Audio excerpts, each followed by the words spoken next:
Ang United Nations ay hindi lamang isang organisasyon.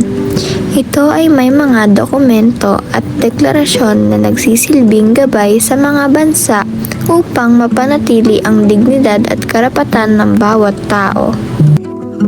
Una, ang Universal Declaration of Human Rights o UDHR na ipinasa noong 1948.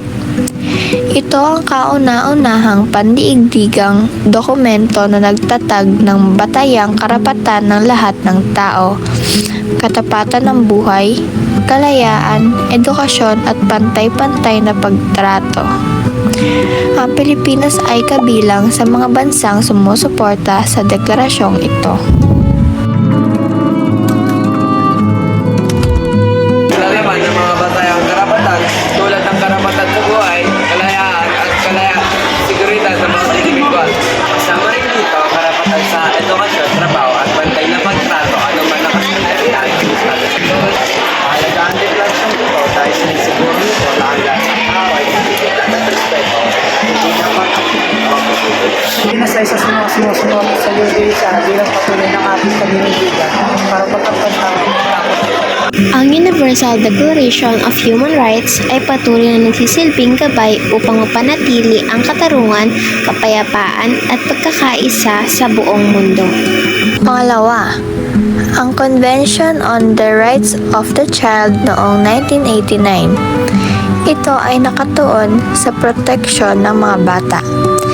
Dito nakasaad na ang bawat bata ay may karapatan sa edukasyon, kalusugan, nutrisyon at proteksyon laban sa pang-aabuso.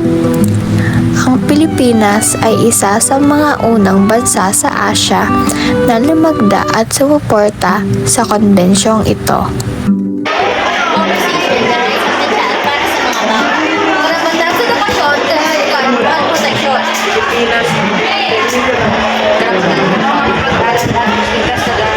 Oo, tama ka. Paglaban natin ito para sa mga bata. Pangatlo, ang Sustainable Development Goals o SDG na inilunsad noong 2015. Ito ay binubuo ng 17 layunin para sa mas maunlad, makatarungan at ligtas na mundo. Kabilang dito ang pagwawakas ng kahirapan, pagkakapantay-pantay ng kasarian, dekalidad na edukasyon at pangangalaga sa kalikasan. Ang Pilipinas ay aktibong nakikilahok sa pagtupad ng mga layunin ito. Ang wakas ng pangkahirapan ng edukasyon at pagkuhalaga Pilipinas ay nakikilahok. Kami sa movie Alagaan ang kalikasan.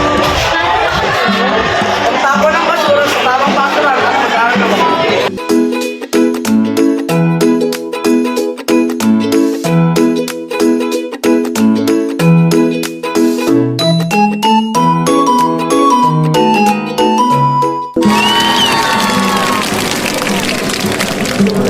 Ang Universal Declaration of Human Rights, Convention on the Rights of the Child at Sustainable Development Goals ay tatlong haligi ng United Nations na nagsisilbing gabay sa mga bansa. Sa pamamagitan ng mga ito, ipinakita ng UN ang kapayapaan na hindi lamang kawalan ng digmaan, kung hindi pagkakaroon ng dignidad, proteksyon at kaunlaran para sa lahat.